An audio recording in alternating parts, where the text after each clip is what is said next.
ಬಸವಸಾಗರ ಡ್ಯಾಂನಿಂದ ಅಪಾರ ನೀರು ಬಿಡುಗಡೆ ಆಗ್ತಾ ಇದ್ದು ಕೃಷ್ಣಾ ನದಿಗೆ 50,000 ಕ್ಯೂಸೆಕ್ ನೀರು ರಿಲೀಸ್ ಆಗ್ತಾ ಇದೆ. ಮತ್ತೆ ನಡುಗಡ್ಡೆಯಾಗಿದೆ ನೀಲಕಂಠರಾಯನಗಡ್ಡಿ ಗ್ರಾಮ. ಬಸವಸಾಗರ ಡ್ಯಾಂನಿಂದ ಅಪಾರ ಪ್ರಮಾಣದ ನೀರು ಬಿಡುಗಡೆ ಮಾಡ್ತಾ ಇರುವಂತಹ ಹಿನ್ನೆಲೆಯಲ್ಲಿ ಸುರಪುರ ತಾಲೂಕಿನ ನೀಲಕಂಠರಾಯನಗಡ್ಡಿ ಗ್ರಾಮ ಈಗ ಮತ್ತೆ ನಡುಗಡ್ಡೆಯಂತಾಗಿದೆ. ಈ ಹಿಂದೆ ಕೂಡ ನೀಲಕಂಠರಾಯನಗಡ್ಡಿ ಗ್ರಾಮ ನಡುಗಡ್ಡೆಯಾಗಿತ್ತು. ಈಗ ಆತಂಕದಲ್ಲಿದ್ದಾರೆ ನೀಲಕಂಠರಾಯನಗಡ್ಡಿಯ ಗ್ರಾಮಸ್ಥರು, ಜನರು. ಒಂದು ರೀತಿಯಲ್ಲಿ ಮತ್ತೆ ನಾವು ಸಂಕಷ್ಟಕ್ಕೆ ಸಿಲುಕಬೇಕಾ ಅನ್ನುವಂತಹ ಆತಂಕ ಈಗ ಅವರೆಲ್ಲ ಮನೆ ಮಾಡಿದೆ. ಈಗ ಯಾಕಂದ್ರೆ ಒಂದ್ ಕಡೆ ಎಲ್ಲವೂ ಕೂಡ ಕೊಚ್ಕೊಂಡು ಹೋದಂತಹ ಸಂದರ್ಭದಲ್ಲಿ ಏನೋ ಮತ್ತೆ ಸರಿ ಮಾಡ್ಕೊಳ್ಳೋಣ ನಮ್ಮ ಬದುಕನ್ನ ಅನ್ನುವಷ್ಟರ ಮಟ್ಟಿಗೆ ಹಾಳಾದಂತಹ ಬದುಕನ್ನ ಈಗ ಮತ್ತೆ ಈ ಒಂದು ಮಳೆ ಹಾಳು ಮಾಡುತ್ತಾ ಅನ್ನುವಂತಹ ಆತಂಕ ಜನರಿಗೆ ಈಗ ಕಾಡ್ತಾ ಇದೆ. ನೀವು ಗಮನಿಸ್ತಾ ಇದ್ದೀರಾ ದೃಶ್ಯದಲ್ಲಿ ನಡುಗಡ್ಡೆಯಾಗಿದೆ ನೀಲಕಂಠರಾಯನಗಡ್ಡಿ ಗ್ರಾಮ. ಮತ್ತೆ ಪ್ರವಾಹ, ಈಗ ಆತಂಕದಲ್ಲಿದ್ದಾರೆ ಗ್ರಾಮಸ್ಥರು. ಬಸವಸಾಗರ ಡ್ಯಾಂನಿಂದ ಅಪಾರ ಪ್ರಮಾಣದ ನೀರು ಹೊರಕ್ಕೆ ಬಿಡ್ತಾ ಇರುವಂತಹ ಹಿನ್ನೆಲೆಯಲ್ಲಿ 50,000 ಕ್ಯೂಸೆಕ್ ನೀರನ್ನ ಬಿಡುಗಡೆ ಮಾಡಲಾಗಿದೆ. ಈ ಹಿನ್ನೆಲೆಯಲ್ಲಿ ನೀಲಕಂಠರಾಯನಗಡ್ಡಿ ನಡುಗಡ್ಡೆಯಾಗಿದೆ. ಜನ ಈಗ ಮತ್ತೆ ಆತಂಕಕ್ಕೆ ಒಳಗಾಗಿದ್ದಾರೆ.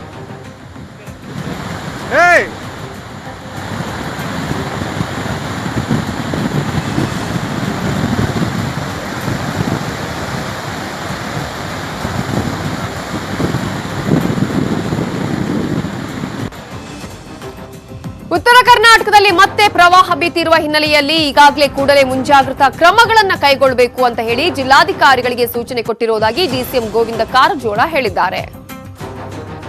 ಬಹುಶಃ ಕೃಷ್ಣಾ ನದಿಯಲ್ಲಿ 6,30,000 ಕ್ಯೂಸೆಕ್ಸ್ದಷ್ಟು ನೀರು ಹರಿತಿ ಸಾರಿ 4 ಲಕ್ಷಕ್ಕಿಂತಲೂ ಹೆಚ್ಚು ಯಾವಾಗಲೂ ಬಂದಿರಲಿಲ್ಲ. ಇಷ್ಟೊಂದು ದೊಡ್ಡ ಪ್ರಮಾಣದಲ್ಲಿ ಬಂದದ್ರಿಂದ ಲಕ್ಷಾಂತರ ಎಕರೆ ರೈತರ ಭೂಮಿ ಬೆಳೆ ನಷ್ಟ ಆಯಿತು. ಮನೆ ಮಠಗಳನ್ನ ಕಳ್ಕೊಂಡು ಜನ ನಿರಾಶ್ರಿತರಾದರು. ಈಗಾಗಲೇ ಪರಿಹಾರ ಕಾರ್ಯಕ್ರಮಗಳನ್ನ ಕೈಗೊಂಡಿದ್ವಿ. ನಾವು ಮತ್ತೆ ಜಿಲ್ಲಾಧಿಕಾರಿಗಳಿಗೆ ಸೂಚನೆಯನ್ನು ಕೊಟ್ಟಿದ್ದೀವಿ. ಈಗ ಎಷ್ಟು ದಿವಸ ಅವ್ರನ್ನ ಸಾಮೂಹಿಕವಾಗಿ ಇಡ್ಲಿಕ್ಕೆ ಸಾಧ್ಯದ, ಅದು ಒಂದು ತೊಂದರೆ ಇದೆ. ಶಾಲೆ ಕಾಲೇಜುಗಳಲ್ಲಿ ಇಡೋದ್ರಿಂದ ಕಾಲೇಜುಗಳ ಮಕ್ಕಳಿಗೆ ತೊಂದರೆ ಆಗ್ತಾ ಇದೆ. ಅದಕ್ಕಾಗಿ 50,000 ರೂಪಾಯಿದಲ್ಲಿ ಟೆಂಪ್ರರಿ ಶೆಡ್ಗಳನ್ನ ಪ್ರತಿ ಕುಟುಂಬಕ್ಕೂ ನಿರ್ಮಾಣ ಮಾಡಿಕೊಡ್ಬೇಕು ಅಂತಕ್ಕಂಥ ಕೆಲಸವನ್ನು ಹೇಳಿದ್ವಿ. ಯಾರ ಮನೆಯೊಳಗೆ ನೀರು ಬಂದಿದೆ ಅವರು ಮತ್ತು ತುರ್ತು ಪರಿಹಾರ ಅವ್ರಿಗೆ 10,000 ರೂಪಾಯಿ ಪರಿಹಾರ ಕೊಟ್ಟಿದ್ವಿ. 190ರಷ್ಟು ಜನ ಪರಿಹಾರ ತಗೊಂಡಿದ್ದಾರೆ.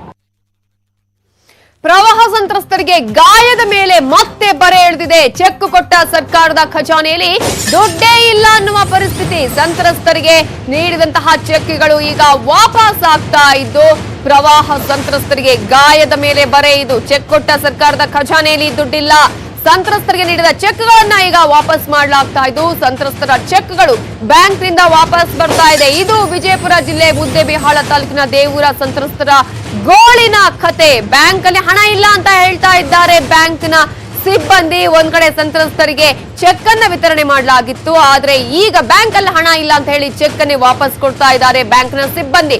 ಚೆಕ್ ಡ್ರಾ ಆಗದೆ ಕಂಗಾಲಾಗಿ ಹೋಗಿದ್ದಾರೆ ಪ್ರವಾಹ ಸಂತ್ರಸ್ತರು.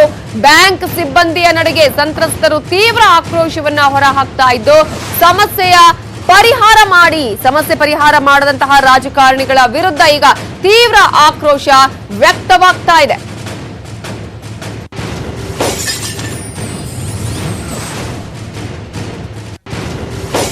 ಒಂದ್ ಕಡೆ ಈಗಾಗಲೇ ಸಂತ್ರಸ್ತರ ಇನ್ನೂ ಕೂಡ ಸಾಕಷ್ಟು ಸಂಕಷ್ಟದಲ್ಲಿ ಇದ್ದಾರೆ. ಆದ್ರೆ ಅಂತ ಸಂದರ್ಭದಲ್ಲಿ ಅಟ್ಲೀಸ್ಟ್ ಸರ್ಕಾರ ಏನೋ ಪರಿಹಾರ ಕೊಡುವಂತಹ ನಿಟ್ಟಿನಲ್ಲಿ ಚೆಕ್ ಅನ್ನ ಕೊಟ್ರೆ, ಆದ್ರೆ ಆ ಚೆಕ್ ಅನ್ನ ವಾಪಸ್ ಈಗ ಕೊಡುವಂತಹ ಪರಿಸ್ಥಿತಿ ನಿರ್ಮಾಣ ಆಗಿದೆ. ಬ್ಯಾಂಕ್ ಸಿಬ್ಬಂದಿ ಹೇಳ್ತಾ ಇದ್ದಾರೆ ಬ್ಯಾಂಕ್ ಅಲ್ಲಿ ದುಡ್ಡಿಲ್ಲ ಅಂತ ಹೇಳಿ.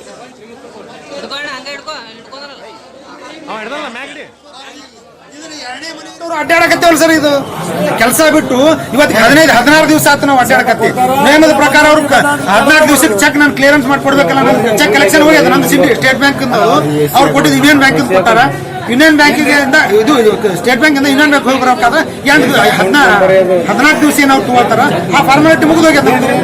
ಈಗ 16ನೇ ದಿವಸ ಬಂದದ ನಮ್ದು. ಸಿಂಡಿಕೇಟ್ ಬ್ಯಾಂಕ್ ಚೆಕ್ ತಗೊಂಡಿಲ್ಲ, ಇವತ್ತಿಗೆ ಅವ್ರು ತಗೊಳಕ್ ಹೋದ್ ಚೆಕ್ ತಗೊಳಕತ್ತಿಲ್ಲ.